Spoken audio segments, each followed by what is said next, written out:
जय माता दी दोस्तों। माता रानी आपकी सारी मनोकामनाएं पूर्ण करें और आप जीवन में खूब सारी तरक्की करें। इसी के साथ आज का जो वीडियो है वो मैं शुरू कर रही हूं।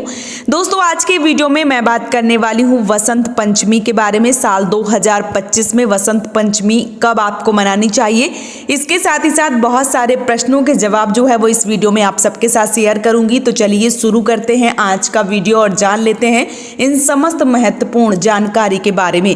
इससे पहले कि मैं वीडियो शुरू करूं, आप सबसे विनम्र निवेदन है कि अगर आप सबको ये जानकारी पसंद आए, मेरा बताया गया तरीका पसंद आए, तो आप इस चैनल को ढेर सारा प्यार दीजिए। चैनल को सब्सक्राइब करके और घंटी को जरूर दबाइए ताकि जो भी मैं वीडियो डालूं आप सबके पास सबसे पहले वो वीडियो के नोटिफिकेशन पहुंचे और उस वीडियो को आप भली भांति देख के ज्ञान जो है वो प्राप्त कर सकते हैं।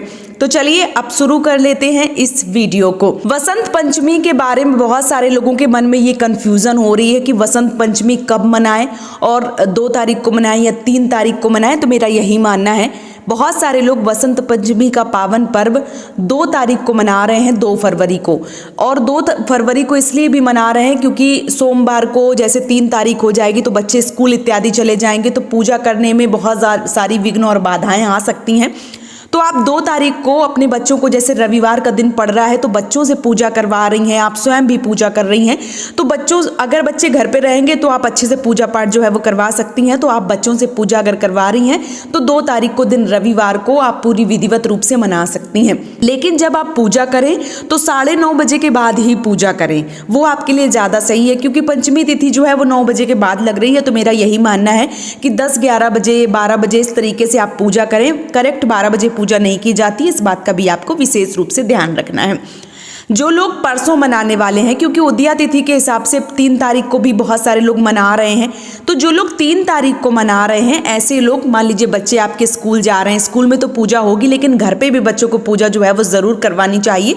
इसके लिए आपको सुबह जल्दी पूजा करवा लेनी है क्योंकि 9:30 बजे के बाद बहुत सारे लोग अपने अपने मत जो हैं वो दे रहे हैं। बहुत सारे लोग बोल रहे हैं 7:30 बजे के बाद, बहुत सारे बोल रहे हैं कि 9:30 बजे के बाद।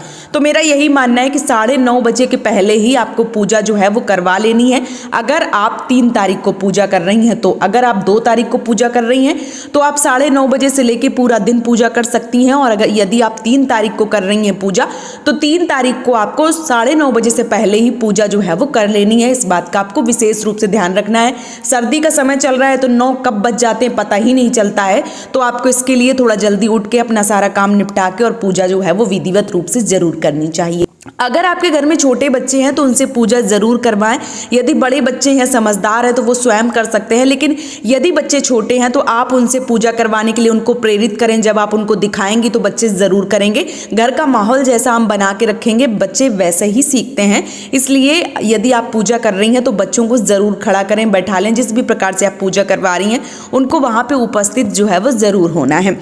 इसके साथ ही साथ बहुत सारे लोगों के मन में ये प्रश्न आ रहे हैं कि यदि फोटो नहीं है, माता का विग्रह नहीं है, सरस्वती माता का, तो हमें क्या करना चाहिए। यदि आपके घर में फोटो नहीं है तो आपको क्या करना है, क्योंकि ये विद्या की देवी हैं, इसके साथ ही साथ संगीत की देवी हैं, वाणी की देवी हैं।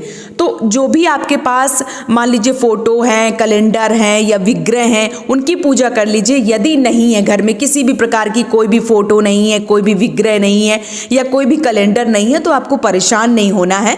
आपको कलश की स्थापना करना है और कोई भी धार्मिक ग्रंथ, चाहे वो आपके घर में भगवत गीता है, चाहे वो रामायण है या जो भी आपके पास कोई भी पुस्तका है, उसको आप, क्योंकि विद्या की देवी हैं तो विद्या में माँ सरस्वती का वास होता है, तो कोई भी धार्मिक पुस्तक रख के आप विधिवत रूप से पूजा अर्चना जो है वो कर सकती हैं। इसमें किसी भी प्रकार की कोई भी दिक्कत या परेशानी जो है वो नहीं है। अगर आपके घर में धार्मिक ग्रंथ, वैसे तो हर सनातनी के घर में कोई न कोई धार्मिक पुस्तक मिल ही जाती है, लेकिन अगर आपके यहाँ नहीं है तो आपके घर में कोई भी वाद्य यंत्र है, जैसे ढोलक है, मंजीरे हैं, हारमोनियम है, तबला है, ये अगर वाद्य यंत्र है तो आप इनको भी रख के विधिवत रूप से पूजा अर्चना जो है वो कर सकती हैं। जब आप कलश की स्थापना करती हैं तो माता जो है वो आपके पास जितनी देर आप पूजा करती हैं विराजमान रहती हैं। तो आप जो पूजा है वो इस प्रकार से कर सकती हैं।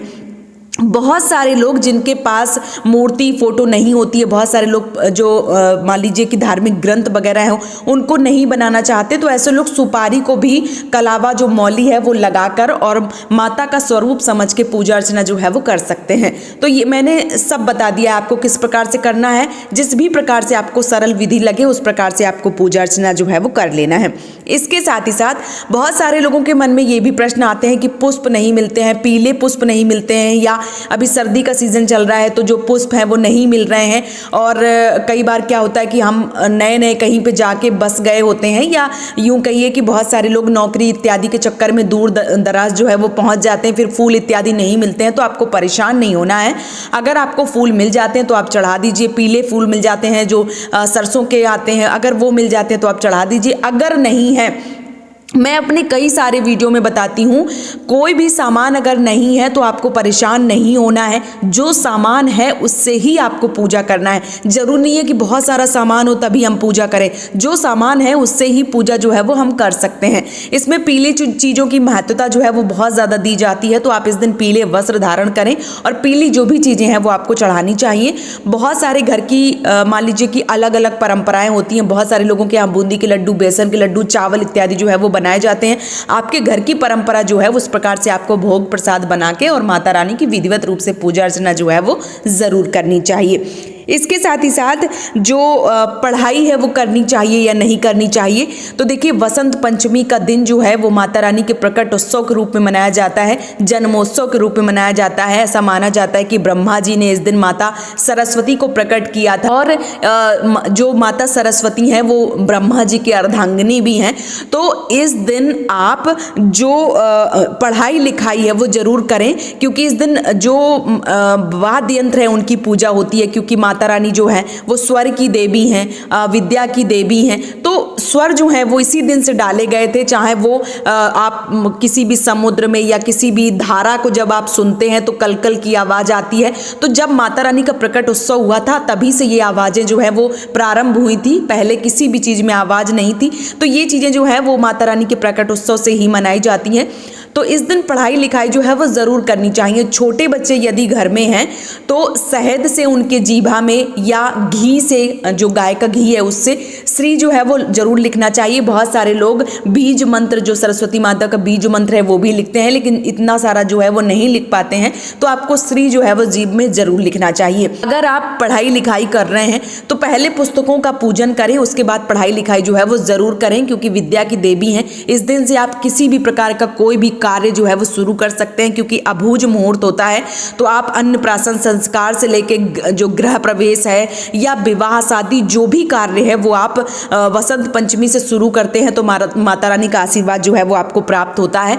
तो आप किसी भी कार्य को, चाहे वो गृह निर्माण कार्य हो गया, चाहे वो अन्नप्राशन हो गया, मुंडन संस्कार हो गया, विवाह हो गया, गोद भराई हो गया, एंगेजमेंट हो गया, जो भी शुभ कार्य हैं, या किसी वाहन को खरीदना हो गया, कोई प्रॉपर्टी खरीद रहे हैं, घर का निर्माण करवा रहे हैं, गृह प्रवेश करवा रहे हैं, किसी भी पुरोहित से पूछने की आवश्यकता नहीं होती है। आप बिना पुरोहित से, बिना भी मुहूर्त के आप ये सारे कार्य जो हैं वो कर सकते हैं, क्योंकि ये अभूज मुहूर्त होता है।